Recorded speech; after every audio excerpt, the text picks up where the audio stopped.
ว้าวเจ้โอ้อยู่นี่หนูมองคิดไว้พี่น้องเลยเอ้าพี่น้องเครื่องมองนี่ใส่มาหอดอยู่พี่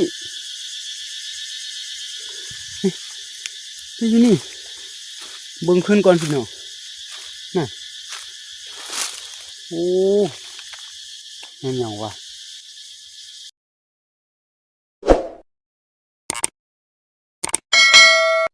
สบายดีพี่น้องมานี่เบาจันกับอันนะเป็นงานลูกชายกับหมู่ของลูกชายออกมาใส่มองเด้ออันนี้นี่แมนใส่มองดักอันน่ะนั่นยังเกาะใส่ยังเกาะใส่มองดักงูพี่น้องมองนี่ก็เป็นมองเก่าๆล่ะที่ว่าทิ่มไว้อยู่เฮือนนะทิ่มไว้ก็ทิ่มไว้ละล่านะเพื่อเอามาดักงูให้มันเป็นประโยชน์ว่าซั่นใช่ได้บ่ได้ก็เบาจันก็บ่เคยลองจักเถื่อก็จะไปใส่อยู่บนข้างที่ว่าเฮาใส่อันน่ะบนกับดักนกนี่แหละนะจะไปใส่ปะไว้แล้วก็ประมาณ2 มื้อ 3 มื้อจังจะมาเบิ่งอีกเทื่อนึงเอาพี่น้องเอ้ยกะปะอยู่หั่นบ่ถึกกะปะอยู่หั่นคือเก่าเนาะจากถึกบ่ถึกเบาจันก็บ่ฮู้ล่ะจะใส่ลองเบิ่งหั่นเนาะจึงคอยลุ้นติดตามเฮาซุมเดี๋ยวนี้กำลังจะออกไปใส่3 คนพร้อมบ่ครับเอาไปนะลุยเอาบัดนี้พี่น้องเอ้ยเบาจันก็ใส่มองงูก็เรียบร้อยแล้วใส่ไปฮอดอยู่พูนแต่มองก็มองทีเด้แล้วก็บางๆนะจักจะอยู่บ่อยู่ก็บ่จุคันแม่นตัวใหญ่นี่ก็น่าจะบ่อยู่บ่ได้มันจะจิกหมดหั่นแหละตามเบิ่งนะ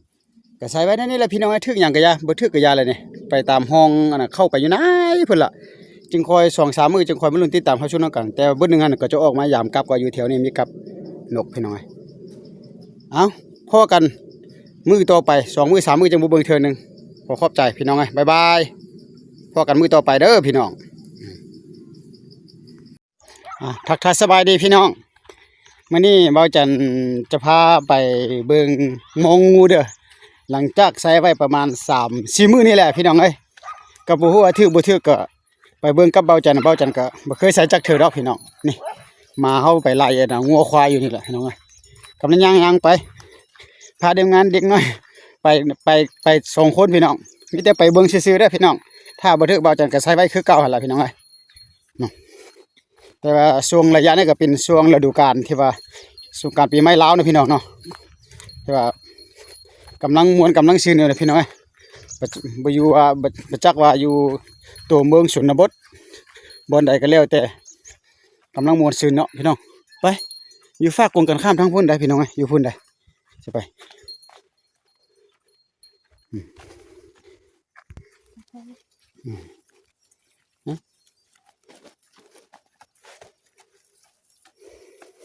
อืดหยอดไปเลยเขาเจ้าโจดน้ำแห้งลงหลายแล้วพี่น้องบางเธอมีกุ้งมีอย่างกับประจักไหม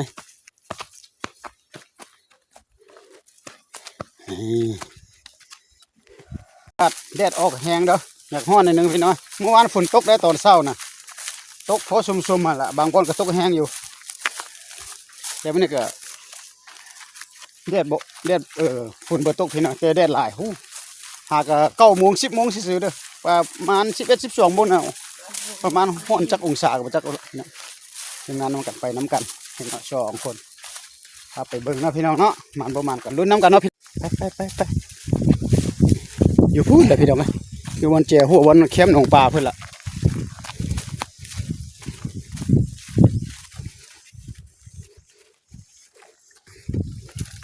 ไปพี่น้องเข้าไปเลยอันนี้เป็นหนองปลานี่หนองของข้าเจ้านะพี่น้องเขาใส่อยู่เจ้าเพื่อนไปเลยไหม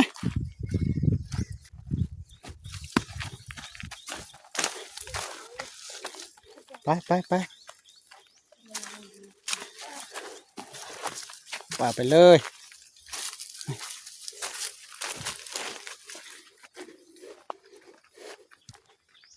ลงเบื้องลุ่นยาวๆไปเด้อพี่น้องเด้อช่วงนี้เบาจันหยุดกันเด้อหยุดการไปหาอยู่หากินได้พี่น้องเพราะช่วงฤดูกาลปีนนะกุดสงกรานต์บุญปีใหม่ลาวนะพี่น้องเลยเบาจันก็ได้ไปหากินเนาะช่วงนี้ก็ไม่ได้ไปมาทางใดดอกมีแต่มื้อนี้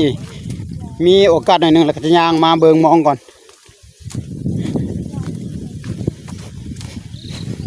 ถวนี้เด้มาใส่นกเลย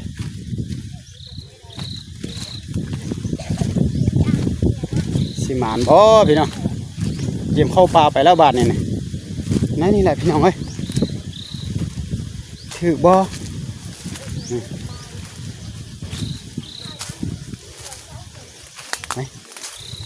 เบิ่งเด้อมีหนามเด้อ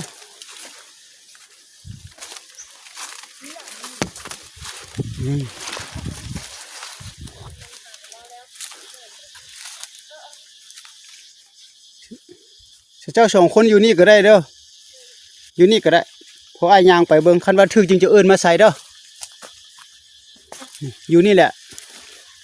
บ่มาก็ได้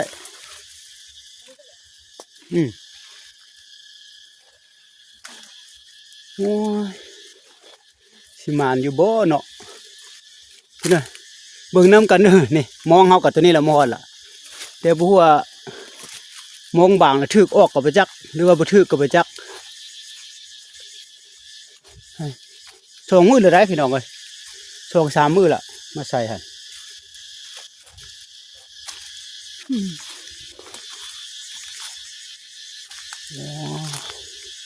เอาบ่มีบ่ถึกบ่งูสิงงูสาก็ได้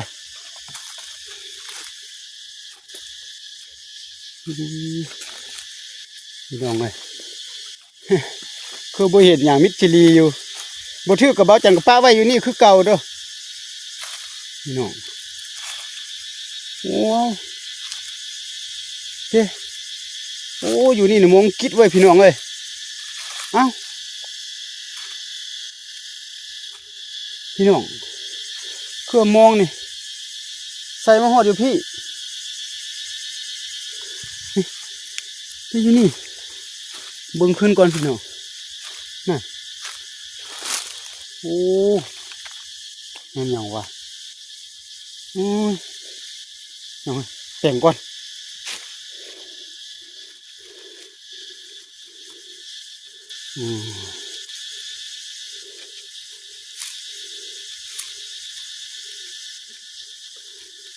โอ้บ่หมานพี่น้องเอ้ยบ่มีงูประจักษ์เรียกว่าบางเลยบ่นี่นี่มองปีนหมดเลยพี่น้องนี่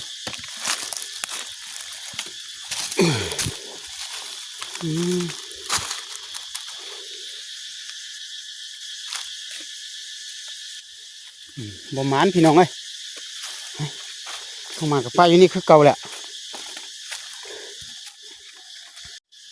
บ่หมานพี่น้อง